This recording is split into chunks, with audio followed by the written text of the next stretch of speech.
గుడారంలో తలుపు వెనుక ఓ స్త్రీ ముసిముసి నవ్వులు నవ్వింది. కారణం 90 ఏళ్ల వయసు ప్రాయంలో కుమారుని కంటావు అనే దైవవాక్కులు విని. ఇది మమ్రే దగ్గర ఉన్న సింధూర వనంలో అబ్రహామును కలిగిన దైవ ప్రత్యక్షత. వృద్ధాప్యంలో సంతానం కలగడము సృష్టిలో సాధ్యమా? లేక ఇది అద్భుతమైన దైవ సంకల్పమా? ఆలోచించుదామా? మనుషులకు అసాధ్యమైనవి దేవునికి సాధ్యము అను రుజువు చేసే నిజ సంఘటన. వృద్ధాప్యములో కుమారుని కని జనములకు తల్లిగా ఆశీర్వదించబడిన రాజకుమారి అయిన శారా జీవిత విశేషాలను ఈ ఎపిసోడ్లో మనం గమనించుదాం.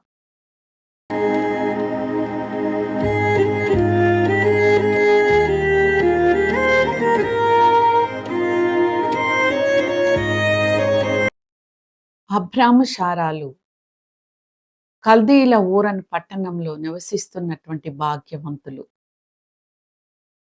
ధనధాన్యాదులు, ఆస్తి ఐశ్వర్యాలు గల కుటుంబానికి చెందినటువంటి వ్యక్తులు. సుఖవంతమైన జీవితము గడుపుతున్నప్పటికీ కూడా సంతానం లేకపోవడము వారికి ఎంతో వేదనను కలిగిస్తూ వస్తుంది. ఇది ఇలా ఉండగా ఒకానొక దినమున దేవాతి దేవుడు అబ్రహామునకు ప్రత్యక్షమై, నీవు నీ దేశాన్ని నీ బంధువులను విడిచి నేను చూపించబో దేశమునకు వెళ్ళుము. నిన్ను గొప్ప జనముగా చేస్తాను, నీ సంతానమును ఇసుక రేణువుల వలె ఆశీర్వదిస్తాను అని వాగ్దానం చేస్తాడు. దేవుని మాటకు లోబడినటువంటి అబ్రాము తన భార్య అయిన శారాతో దేవుని వాగ్దానాలను తెలియజేసి ఇద్దరు కలిసి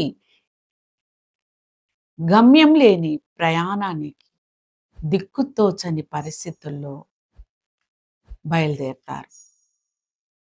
ఈ విధంగా వారు బయలుదేరిన సమయంలో వారితో పాటు లోతు కూడా ఉంటాడు.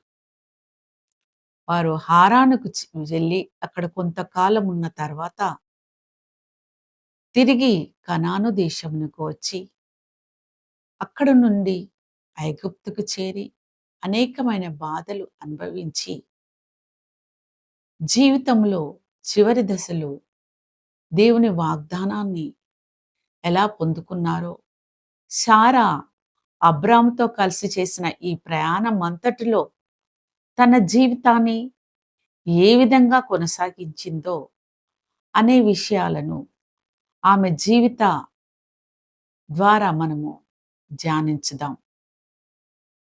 శారా సుఖ సౌఖ్యాలను, బంధువర్గాన్ని, భద్రతను, క్షేమాన్ని వదిలి తన భర్త అయిన అబ్రాము సెలవిచ్చిన మాట ప్రకారము అతనికి లోబడి ప్రయాణము చేయడము ఇక్కడ మనము గమనించాల్సిన విషయం. శారాలో జీవితం ద్వారా మనము ఆమె చూపించినటువంటి విధేయతను ఇక్కడ గమనించుదాం. విధేయత అనేది స్త్రీలకు ఒక అలంకారంగా ఉంటుంది. విధేయత అనగా సంతోషంగా, అంగీకారంతో ఒక వ్యక్తికి లోబడి ఉండడం. శారా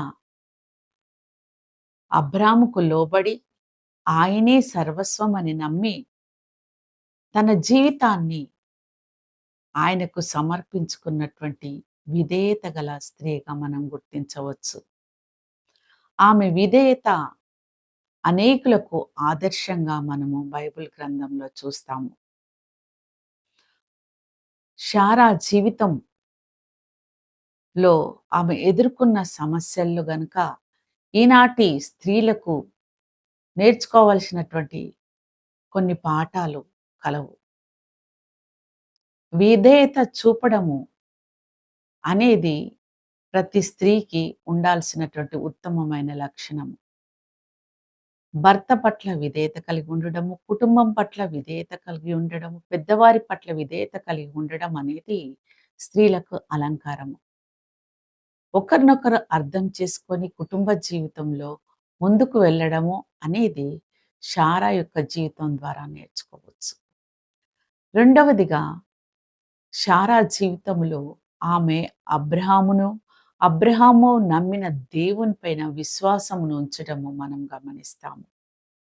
నమ్మకత్వము. స్త్రీలకు కావాల్సింది నమ్మకత్వం. తన పట్ల తనకు నమ్మకము. తను పొందుకున్నటువంటి భర్త పట్ల తన నమ్మకము.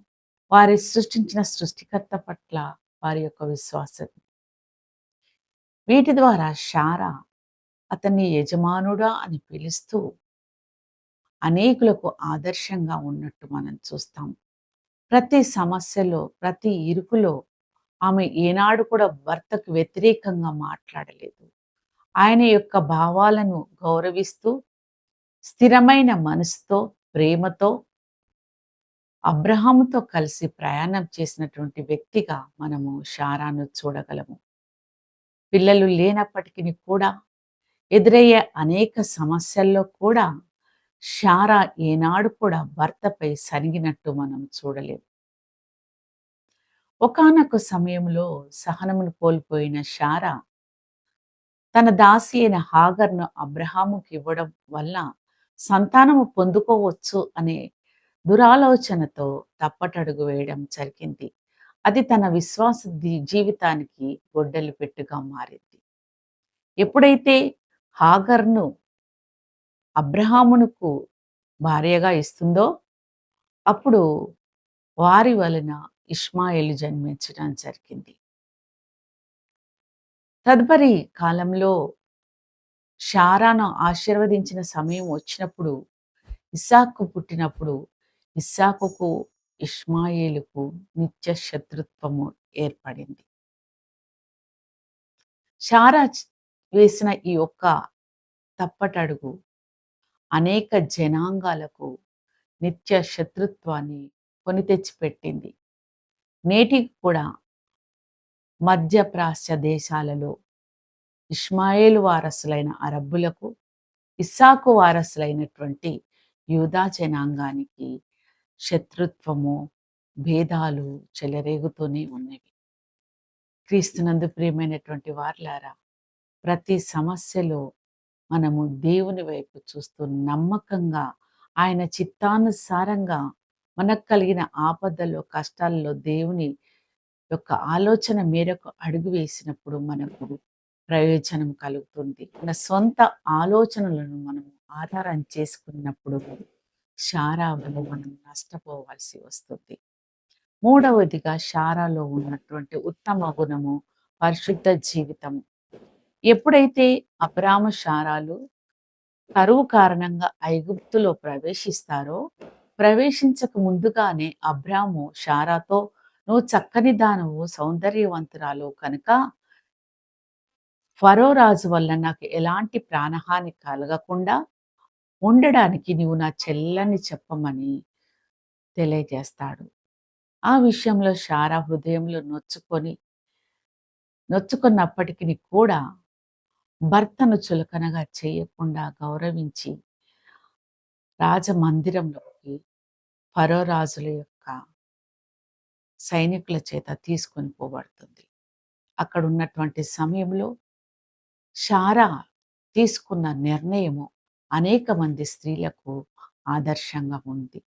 తన జీవితాన్ని, తన ప్రవర్తనను, తన శీలాన్ని ఏ విధంగా కాపాడుకుందో బైబిల్ గ్రంథం మనకు తెలియజేస్తూ ఉంది.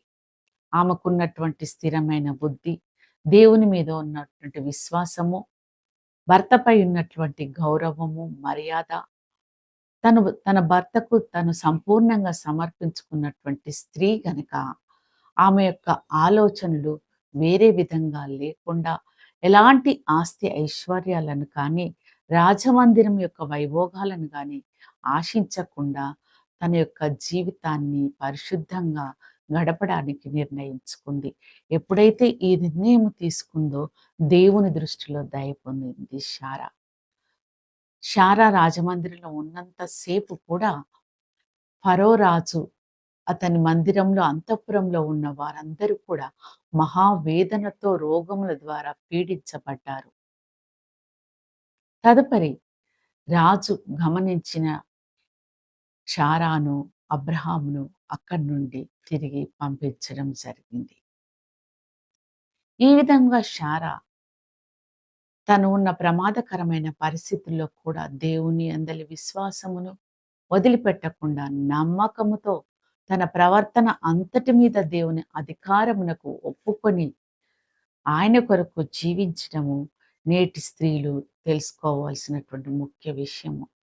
మన యొక్క కుటుంబ జీవితాలలో, వైవాహిక జీవితాల్లో ఎదురైన సమస్యలు, కృంగిపోయిన పరిస్థితులు, ఆర్థిక సమస్యల వల్ల మన చూపులు, మన ఆలోచనలు ఆయా విధాలుగా ఉండవచ్చును. భార్యాభర్తల మధ్యల నమ్మకం లేని పరిస్థితులు, భార్యాభర్తల మధ్య పరస్పర గౌరవం లేని పరిస్థితులు, ఆర్థికపరమైనటువంటి కృంగుబాటు ఇవన్నీ కూడా స్త్రీలను పక్కదారి పట్టించిన అవకాశం ఉంది. కాబట్టి సాతానుకు చోటివ్వకుండా మన యొక్క ప్రవర్తనను దేవుని దృష్టిలో పరిశుద్ధమైనదిగా ఉంచుకోవడానికి, పరిశుద్ధమైన జీవితం గడపడానికి మనము నేర్చుకోవాలి. మొదటి పేతురు 3వ అధ్యాయము 6వ వచనంలో మరి శారాకి విధేయులంగా మనం ఉండాలని, శారా విశ్వాసంలో స్థిరపడి భర్తకు లోబడి జీవించిన ప్రకారంగా మనము కూడా యోగ్యంగా మన కుటుంబాలలో మనము నడుచుకున్నట్టయితే శారాకు పిల్లలమవుదుము అని రాయబడింది.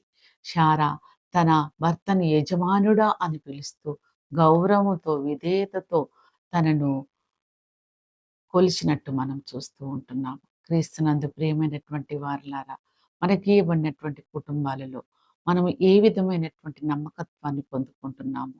మన పిల్లల ద్వారా, మన భర్త ద్వారా, మన జీవితాలలో, మనకు సమాజంలో మనము తలెత్తుకునే వారంగా ఉంటున్నామా? లేక సాతాను కలిగించే భ్రష్టత్వానికి మనము లోనవుతున్నామా? మనం ఆలోచించుదాము. శారా యొక్క జీవితం ద్వారా మనం నేర్చుకోవాల్సినటువంటి ముఖ్య అంశాలు విధేయత, దేవుని మీద నమ్మకము, పరిశుద్ధ జీవితము గడపడము, ఓర్పు, సహనము, ప్రేమ, శాంతి, సమాధానాలు, దేవుని యందు భయభక్తులు గల బిడ్డలకు దేవుడు ఇచ్చే అలంకారాలుగా ఉంటాయి. అట్టి అలంకారాలు ధరించుకొని మన యొక్క జీవితాలను దేవునికి ఇష్టమైన రీతిలో గడపడానికి ప్రయత్నం చేస్తాము. ఈ విధంగా దేవుని ఆశీర్వాదాలు పొందుకున్నటువంటి శారా జనములకు తల్లిగా ఆశీర్వదించబడింది. వాగ్దాన పుత్రుణ్ణి పొందుకోగలిగింది.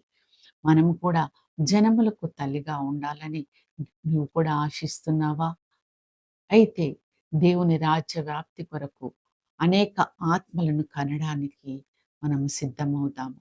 దేవుని రాజ్య వ్యాప్తి కొరకు నశించుచున్న ఆత్మలను రక్షించి ఆయన కొరకు మనము నమ్మకమైన బిడలంగా జీవించడానికి మన జీవితాలను సంపూర్ణంగా సమర్పించుకొని ఆయన యొక్క సహాయం కోరుకుందాము.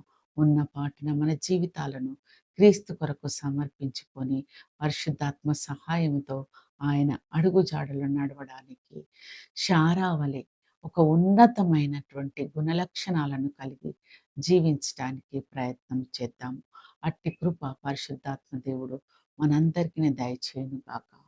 ఆమేన్.